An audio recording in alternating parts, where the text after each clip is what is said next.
はい、皆さんこんばんは。本日もですね、サブスタンス 3D 道場の時間がやってまいりました。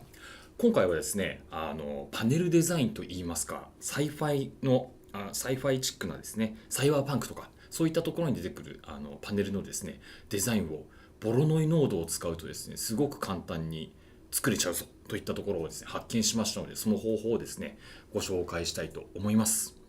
はい、それではですね、本日のトピックがこちらとなっております。はい、メインはですね、ボロノイノードですね。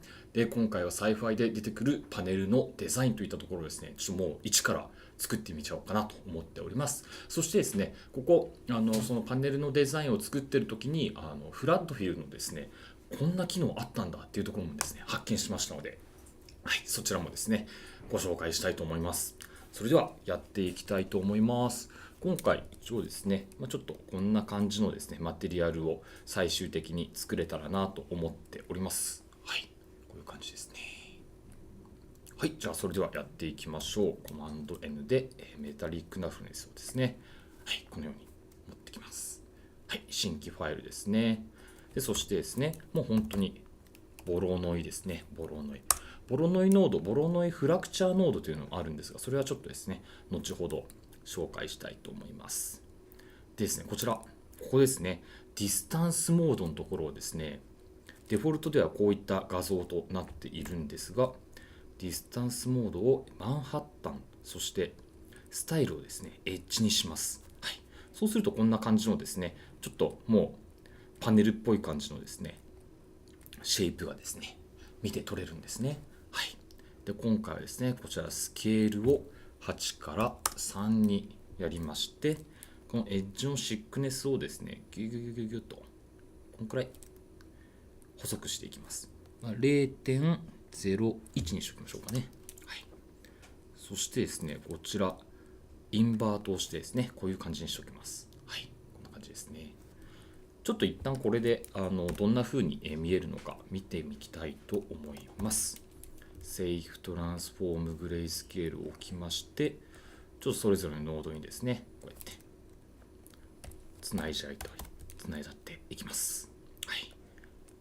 アンビエントオクリュージョンと、あとハイトですね。こっちじゃない。ですね、こちらですね。アンビエントオクリュージョン、そしてハイトの方にもこうやって。はい。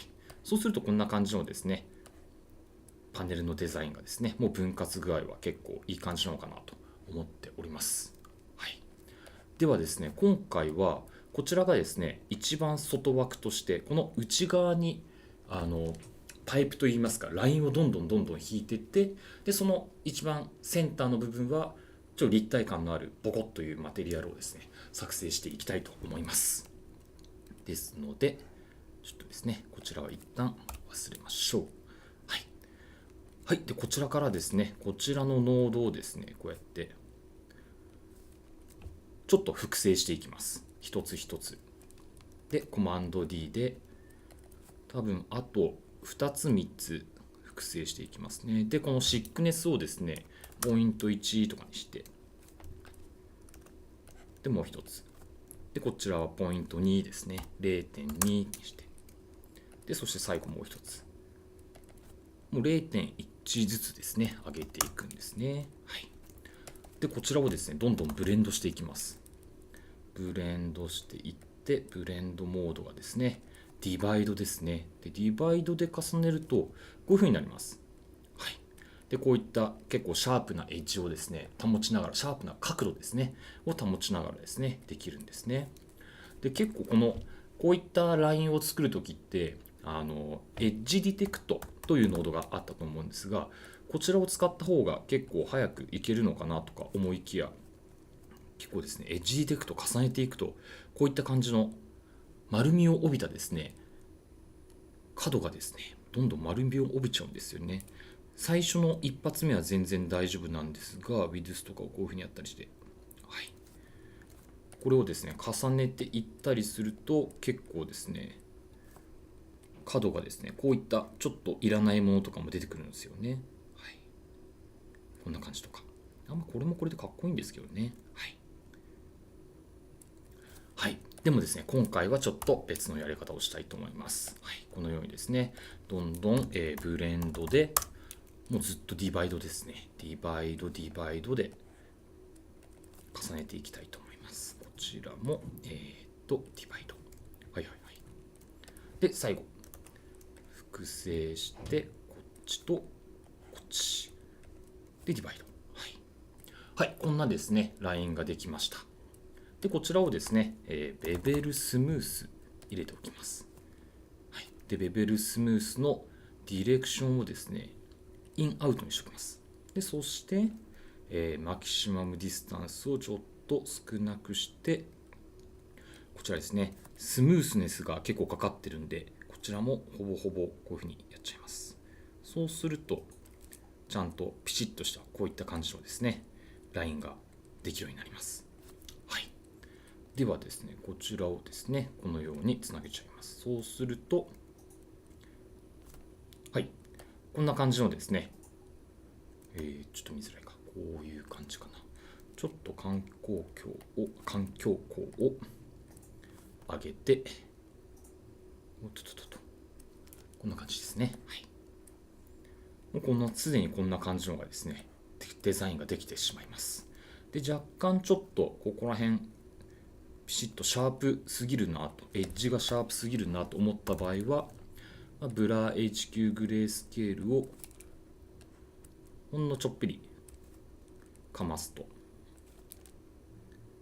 んな感じですかね。ちょっとこういう感じですかね。かますと、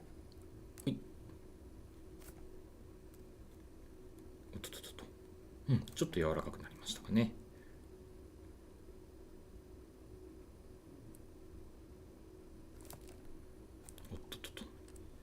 ちょっとやりすぎですね。まあ1くらいですかね。がちょうどいいかなと思います。はい。こんな感じですね。それではですね、ここの穴がボコってなっているところにですね、デザインを入れていきたいと思います。そしてその場合はどのノードを使おうかと思うんですが、ですね、どれがいいかしら。そうですね、ちょっとこれだけだとあれなので、こっちにしましょう。こいつをですね、はい、ベベルを入れて、間じゃなくて、こっちにですね、ベベル入れまして、こちらをですね、値をちょっとマイナスにしておきます。で、このまま、レベルですね、レベルノードを追加して、このですね、間の斜めってるところをちょっとシャープにしていきます。はい。で、こちらで、ハイトブレンドですね。ハイトブレンドをトップで、ボトムでオフセットをこのように変更してこんな感じですね。はい。やっていきます。はい。そうするとこういう風な感じの形状がですね、できてきました。それでですね、こっちの方がいいかもな、もしかしたら。ここら辺とかも埋まる感じですね。こっちの方がなんとなくいろいろ埋まってていいですね。で、こちらのですね、上の方に、例えば、もうちょっとこっちの方がいいかな。ハイトブレンドか。はい。もうちょっと、上側の表面のパネルのところにディテール欲しいじゃないですか。そういった場合はこちらもですね、もうボロノイノードを使ってコマンド D のでこちらをですね、スケールを3だから7くらいですかね、7くらいにしまして、でこれでブレンド、はい。でこちらとですね、こちらをブレンドで、マルティプライで合わせますと。で、オパシティはそうですね、このくらいでいいんじゃないですかね。こんな感じ。そうすると、上の方にもですね、このようにですね、ラインがピシッと入って、はい、いい感じのですね、結構もう使えそうなマテリアルができてしまいました。はいはいはい。で、こちらはですね、ボロノイの方でもうちょっとバリエーション欲しいなと思う時があると思います。そういった場合、こちらのですね、オフセットとかディスオーダーの Z をですね、上げたり下げたりすると、いろいろなデザインをですね、そのままここで、はい、見ることができますので、例えばこのオフセット Z のですね、値をエクスポーズすると、他のブレンダーであったり、アンリアルエンジン、ユニティとかね、他のソフトウェアの方でこういったデザインをですね、いろいろ変更できるということにも可能でございます。はい。ではですね、もうちょっと味付けをしていきたいと思います。ので、今、島を作ったのがこのノードですね。で、こちらをですね、ベベルからやっていこうかな。はい。ベベルからやっていきましょうかね。で、こちらに対してですね、マスクトゥーパス。こちらを使います。はい。で、ですね、こちらのベベルの値をですね、このように、はい、入れときます。で、パストゥースプラインですね。パストゥースプラインを、はい、パスを入れちゃって、で、スキャターですね。スキャター、スプライン、グレイスケール。こちらをですね、つないじゃいます。そうすると、こんな感じで、このパネル一つのデザインの周りにですね、こういった球体がですね、並ぶわけですね。でもスペースをこのようにですね、0.2 とかにしようかな。はい。そこまで多くはいらないので。はい。で、こちらをですね、この、ですね、これがハイトブレンド。ハイトブレンド前に、ブレ、はい。反映させたいと思います。で、こちらは、サブトラクト。そうすると、こんな感じになりますね。はい。で、もうちょうどこちら、ベベルをした後に、このようにやってますんで、ちょうどなんか白っぽいところの内側にちゃんとうまく配置されてるんですね。だからこちら、レベルノードを使うとですね、よりコントロールがですね、できるようになります。例えば、これをですね、このように反映させちゃいますね。はい。ちょっとここ、斜めの、なんていうんですかね、下り坂のところに、ベベルの部分に近すぎるなと思った場合は、このレベルをですね、ちょっと待ってくださいね、多分、リアルタイムに反映できなさそうなんで、こちらでちょっと調整します。はい。と、これをこうして、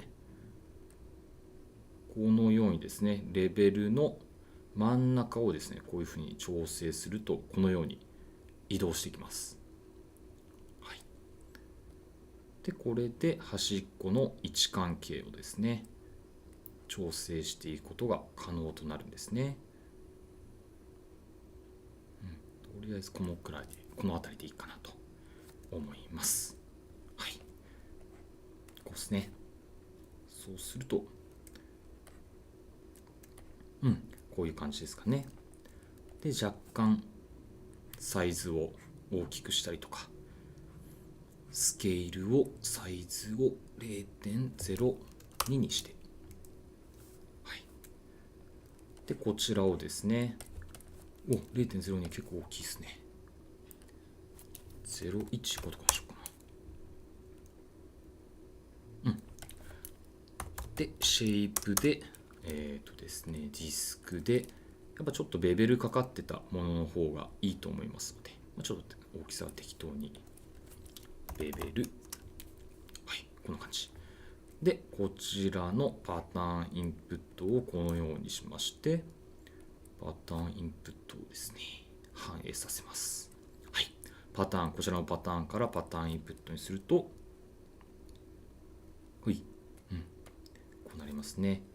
で、こちら、ブレンドをですね、もう一つつなげちゃいます。ブレンド、こちらとこちらで、このベベルをすることによって、このブレンドの仕方をですね、マックスのライトにします。そうすると、ちょうどうまいこと、この穴の中に、はい、このようにですね、入るマテリアルがですね、完成されるわけですね。もうこんな感じで結構ね、いい感じのマテリアルができちゃったのではないかなと思います。若干この一番、底面、がちょっと寂しいと思いますので、そちらはですね、またちょっと細かいものをですね、作ります。こちら。多分さっき上面は7とかにしましたね。では12とかにしまして、こちらをですね、本当に若干ベベルをかけちゃいます。でも0.01 とか0.01とかかけまして、これもですね、ハイトブレンドをしていきます。ハイトブレンドで、こちらが下で、こちらが上パネル。そうすると、オフセットを、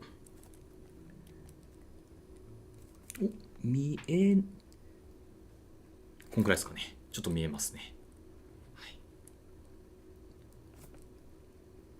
はい、こんな感じでですね、下の方もですね、ちゃんと、割り当てることができました。で、さっきちょっと事例みたいな感じで、作例でお見せしたところはですね、なんかもうちょっと、間にちょっと網みたいなものを入れていたんですが、そちらはですね、ポリゴンを使っておりました。このポリゴンですね。ポリゴン使って、スケールちょっと、ちっちゃくして、HQ のブラグレースケールで、若干ですね、32とかにしようかな。はい。で、これレベルですね。レベル使って、で、ちょっとピシッと締めます。そうですね。とか、こういう感じ。はい。で、こちらをですね、タイルサンプラーに入れちゃいます。パターンインプット。で、パターンインプットにしまして、丸っこいけど丸じゃないみたいな。で、サイズあたりは特にいじらずに、ポジションのオフセットですね。0.5 にしまして、サイズもうちょっと大きくした方がいいですね。スケール。で、ちょっと X をですね、絞りましょう。このような感じで。はい。で、インバート、グレースケール、そして、トランスフォームで若干45度にします。で、こちらもですね、ハイトブレンドでやっていくと、ハイトブレンドですね。結構今回多用しますね。はい、こんな感じでどんどんとですね、ここら辺がいいかな。いや、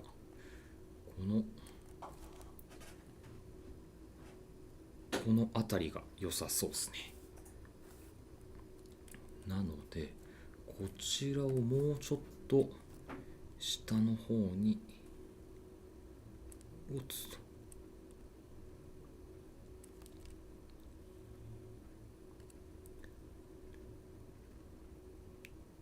ちょっとなぜか急に Mac が遅くなってきましたね。まあいいや、こんな感じのところで、こちらでやっていきます。そうすると、はい、そうですね、こんな感じのマテリアルがですね、できましたと。で、若干ですね、こちら32の32とかにすると、よりですね、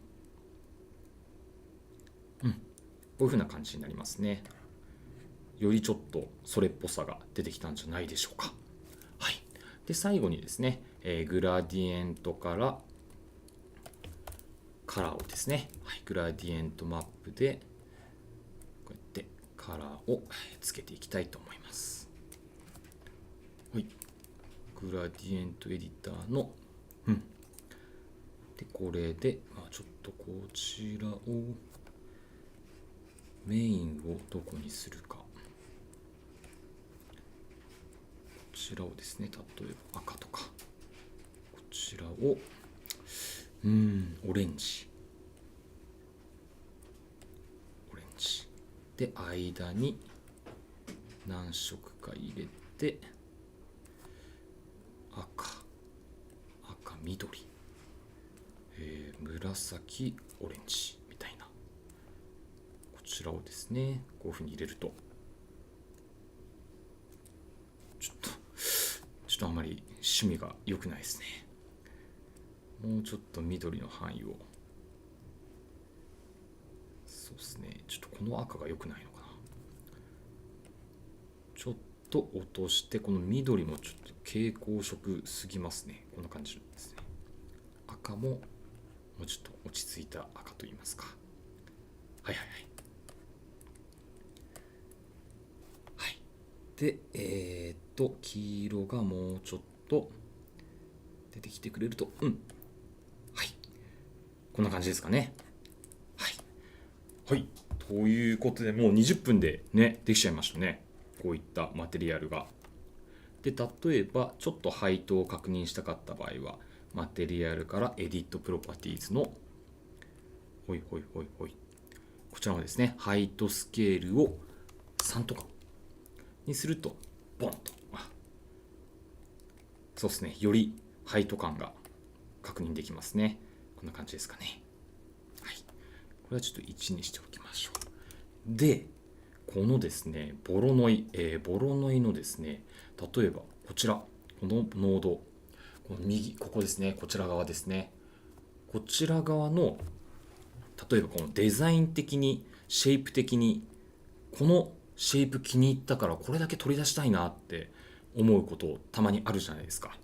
で、それを例えばペインター用のスタンプに使ったりとか、そういったこともですね、考えられると思います。そういった時に、一番最初に考えたのは、フラットフィルかけて、そこから、グラディエントのランダムカラーをかけて、そういうヒストグラムセレクトやればいいかなと思ったんですよ。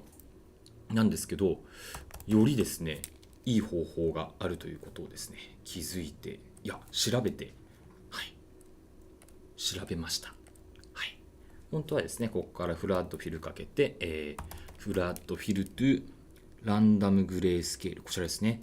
こちらつなげて、で、そこからですね、ヒストセレクト、ヒストグラムセレクト、こちらで、これスキャンになっちゃったな。ですね、ヒストセレクト。これでコントラストを上げて、レンジ絞って、で、ポジションをこのようにしていけば、これでも結構一つ一つ選択はできるんですよ。なんですが、この場合はあれなんですよ。スケールが3だった場合は結構選択できるんですよ。ただ、スケールが例えばもうちょっと、デフォルトでは8だったかな。8の場合だと、結構、このピンポイントに選ぶのって難しかったりするんですよね。いけちゃうかな。いや、結構ね、難しかったんですよ。やった時に。なんか2、3個選んじゃうみたいな。2、3個必ず出ちゃうみたいな感じだったんです。なんですが、多分このね、場合はいけちゃうんですよね。ただ、確実に1つを選びたいという場合が絶対たまに出てくると思います。で、そういった場合はですね、このようにまたフラットフィルになるんですが、フラットフィルのこちらですね、Show Advanced Option。こちらをですね、クリックすると、この2つ目のですね、ノードがですね、出てくるんですね。で、このフラットフィルのフラットフィルトゥインデックス。これどうやって使うんだろうなと思ってたんですけど、やっぱりこうやって使うんですね。こちらをやると、よりちゃんと選択ができると。ヒストグラムセレクト。ヒストグラムヒストグラムセレクトですよね。で、コントラストこうやってあげて、レンジ絞って、で、それでポジションに行くんですが、ちゃんと一つ一つが、ですね、セパレートして分けられて選択することができるのがですね、見て取れると思います。そんな感じですね。なんかもう私もですね、このボロノイノードのですね、この作り方を知ってからですね、今までこういったサイファイの、サイバーパンクに使われるようなマテリアルのデザインってすごく苦手だったんですよ。なんかすごくノードが多くなったりする、ごちゃごちゃしちゃうイメージがあったんで、とても苦手だったんですけど、これを使えば結構一発で、できるということが分かりました。で、またですね、このボロノイフラクチャーというのもあるんですが、フラクタルだ。はい。ボロノイフラクタルノード、こちらもございまして、こちらもですね、同じようなことができます。はい。ただ、こちらの方はですね、ちょっと複雑な感じになりますので、ですね、H。はい。こんな感じで。より、私がハイトブレンドを使って一つ一つやっていたのよりを、ですね、これはそのワンノードでできてしまう。なので、逆にコントロール、調整するっていうのがカスタマイズが難しくなってくるといったものとなりますので、はい。こちらでやるのもね、一つ面白いと思いますので、ぜひぜひ、皆さんもですね、お試ししてみてください。はい。本日はですね、こんな感じで、やってまいりました。まあ、そうですね。もし皆さんがですね、こういった、サイファイパネルのですね、デザインをする場合は、ぜひぜひこのテクニックを使っていただけますと幸いでございます。結構ね、やっぱりハイトブレンドとかも結構こういう風にできるんだなって改めて面白いなと思いましたし、いろんなノードの可能性がちょっと再発見できた、ユースケース、作例でしたね。はい。だと思っております。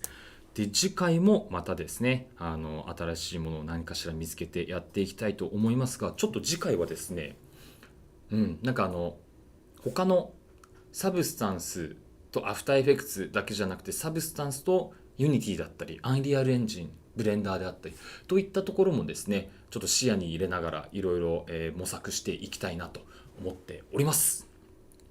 はい。そんな感じで、次回もですね、皆様お待ちしております。本日も、ご覧いただきまして、誠にありがとうございました。何かしらあればですね、コメント欄であったり、チャットの方に、ご記入いただきますと大変助かります。はい。じゃあ、それではまた来月お会いしましょう。さようなら。